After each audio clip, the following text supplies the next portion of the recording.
Bon, on va faire une bonne vidéo de rage à l'ancienne. Là, je vais parler d'une des raisons pourquoi le Togo et une des parties de l'Afrique francophone sont pauvres. La responsabilité en incombe aux dépôts, aux banques de dépôt, aux banques de particuliers. En effet, l'énorme problème en Afrique francophone, c'est le franc CFA.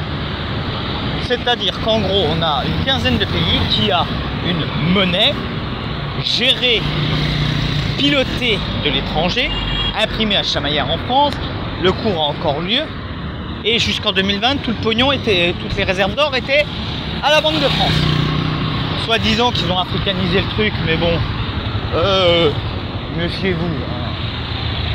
C'est pas parce qu'on met un black à la tête de quelque chose que le truc est africanisé. Ça, c'est un mensonge. Un vilain mensonge. Ok? Ok? Bon. Alors, cette monnaie pose plusieurs problèmes. Bah, déjà, vu qu'elle est faite par l'étranger, bah, c'est l'étranger qui décide de ta politique étrangère. C'est ça qu'on a en xénocratie. Hein. Si c'est l'étranger qui décide à ta place, bah, il décide à son intérêt, pas pour ta gueule. Deuxièmement, vu que c'est une monnaie qui doit lutter contre l'inflation, il ne doit pas y avoir d'inflation en zone franc CFA, un peu comme en euros. Bah, les crédits sont avec des taux d'intérêt de fils de pute, ce qui encule littéralement toute politique d'investissement. La faible circulation monétaire, la monnaie ne circule pas. La monnaie ne circule pas, ou très mal. Et ce, à plusieurs niveaux. Déjà, entre les États, les échanges de fonds entre États, les chiffres sont catastrophiques. Putain, j'ai mes lunettes qui sont en train de se casser. J'ai pas la thune pour les réparer. Hein? Parce que, tiens, j'en profite pour balancer une crotte de nez. Au Togo, on n'est pas assez payé et quand on gagne, le peu d'argent qu'on gagne, on le dépense dans des conneries et que c'est la merde pour avoir une gestion financière. Et que quand tu parles de gestion et d'organisation, c'est comme si tu insultais leur daronne. Ouais, là tu sors, je suis énervé. L'autre problème, et là on revient à nos banques de dépôt, c'est la qualité de ces banques. Déjà, les DAB sont pourris. DAB, distributeur automatique de billets. Hein. Voilà, je fais le DAB. Hein. Référence de vieux boomers, etc. Non, j'ai pas la thune pour prendre la moto. Les gens sont là, ils s'arrêtent. Tu veux prendre la moto? Bah non, j'ai pas la thune. J'ai marché comme un connard une demi-heure pour aller au boulot parce que ma banque de merde. Bon, ça c'est la suite de la vidéo. Ça c'est la prochaine vidéo que je vais faire parce que je leur réserve un sort particulier. Donc ouais, je disais les DAB inefficaces. Les systèmes WhatsApp banking ne marchent pas, très mal. Ça marche un coup sur 3. Alors, le DAB et le WhatsApp banking permettraient d'avoir des gens qui traînent dans les banques. Alors, le WhatsApp banking, c'est simple. C'est tu te connectes à ton compte en banque grâce à WhatsApp et tu fais transférer de l'argent de ton compte en banque à ton portail mobile monnaie. On a au Togo, on a ça s'appelle T-Money, ça s'appelle Flouz. En gros, tu as un compte, tu mets de l'argent dedans, bon ben voilà. Ça permet d'avoir de la liquidité ou d'avoir de l'argent, parce que même le liquide, c'est difficile. Ça ne marche pas, donc tu vas à la banque. Le problème, c'est que les banques, il y a une file d'attente pas possible. Il y a un manque de personnel critique. La qualité du personnel laisse franchement à désirer dans certaines banques. Hein? Des petits cons, des petites connes, tout droit sortis d'école, de commerce, de management, qui parlent comme des livres, ce n'est pas bon. Voilà. Hein? Les procédures, c'est-à-dire que si tu veux l'argent, non c'est bon, si tu veux sortir ton argent, tu dois remplir un papier avec ton numéro de compte, ta date, nom, prénom, la somme et tout ça. Tout ça, ça prend du temps. Déjà, tu prends 1 minute déjà pour remplir le papier. Et après, la banque doit reprendre 1 minute pour retaper ça sur l'ordinateur et après on te donne ton argent. Bah, tu vas me dire, ça prend 2 minutes pour retirer l'argent. Ouais!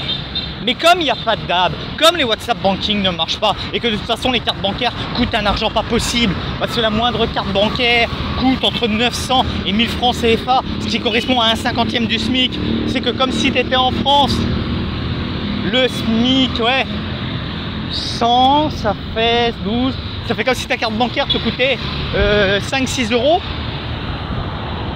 Bah il y a du monde et ça fonctionne pas. Il y aurait bien le principe du QR code où tu aurais juste la somme à rentrer, l'autre il rentre le QR code, il aurait toutes les informations, mais non, ça ne marche pas. Non, ils n'ont pas pensé au QR code. Hein, à voler ton fric, à mal fonctionner, ouais, ils y ont pensé. Donc voilà.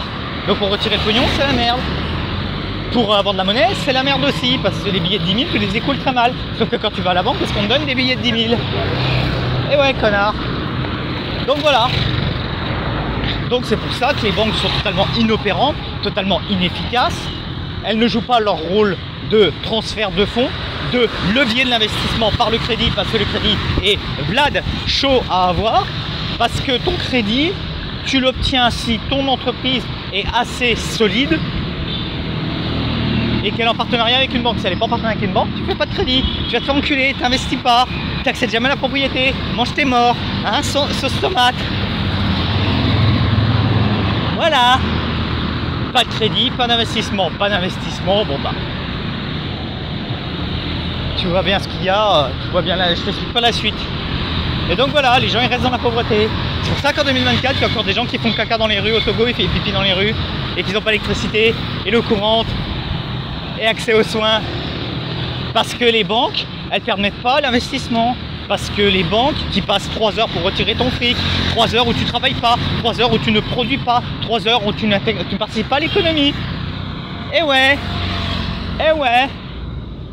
Mais je vais faire une seconde vidéo où je parlerai plus précisément de ma banque, qui elle a la palme de la fils de puterie. Une de mes grandes passions est de regarder des vieux trucs. Regarder, lire, voir des vieux trucs. Et oui, c'est le meilleur contact possible avec le passé. Quand tu regardes des vieilles émissions de télé d'il y a 10, 15, voire 20 ans, tu n'as pas ce filtre de l'historien, filtre intéressant parce que l'historien contextualise, donne du contexte, donne du fond, donne du corps. Ben, j'aime bien me livrer à cet exercice, mais sans le filtre, sans contexte. Là, tu te dis, c'est intéressant. Parce que le passé te revient directement en droit de gueule, dans la gueule, sans filtre.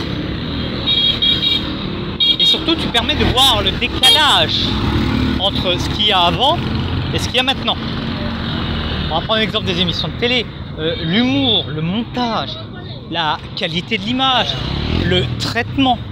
C'est vrai que les schémas intellectuels que nous avions il y a quelques années ont évolué.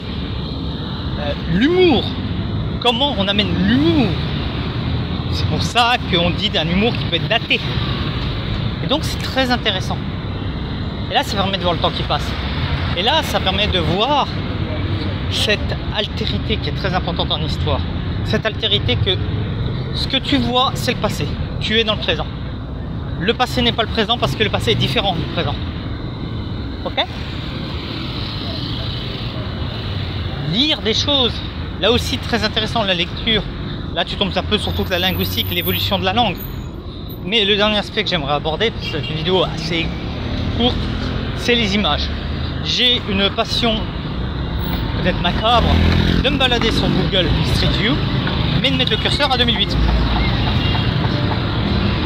Et là, tu vois, quand tu compares les images 2008, 2012, 2020, 2024 maintenant, tu vois bien que cet espace évolue tel un cahier. On effacerait des trucs, on remettrait d'autres trucs, on garderait les vieux trucs et on rajouterait d'autres trucs, on mettrait de nouveaux trucs. Et c'est cette impression un peu cahier qui est très intéressant, très plaisant, qui est un exercice jouissif. Bah, c'est dommage que par exemple en Afrique, il y ait très peu Street View, très peu développé. C'est dommage, c'est surtout en Occident. Mais c'est très intéressant. Par exemple, tu vois le vieux Dijon de 2008, post-tram, tu vois les travaux pendant le tram, et maintenant tu vois les voies modernes. Et cet exercice va être encore plus intéressant plus on avance dans les années. Vous imaginez dans 30, 40 ans, quand on aura 40 ans de Street View, 40 ans d'évolution de rue. Je fais aussi cet exercice avec l'hygiène. Certes, c'est des photos aériennes. Et là, en plus, tu as le vertige de la hauteur, comme on dit. Et là aussi, toujours très intéressant de voir l'évolution, de voir les constructions. C'est ça. Tu vois les évolutions. Tu vois, ce monde s'humanise par ce processus-là, de s'intéresser à ces vieilles choses. Parce que tu vois l'évolution. Un peu comme si tu voyais une photo de toi il y a 15 ans et tu te disais « Ah, la gueule de con que j'avais ». Et bah oui, c'est ça. C'est ça le truc. C'est ça le truc. Tu vois le monde évoluer. Le monde vieillir, le monde changer. Même si bon, à contrario de nous, ce monde n'a pas de début, n'a pas de fin. Il y a ce qu'il y a sur les photos, ouais, qui va évoluer, mais voilà. Donc, ouais. C'est un exercice très, très passionnant à faire. Je vous l'invite, si vous voulez le côté un peu vertige, vous pouvez vous intéresser au monde, parce qu'on ne peut réellement comprendre que le monde que par ses évolutions. Et ouais, les évolutions sont un grand indicateur de l'identité de ce monde.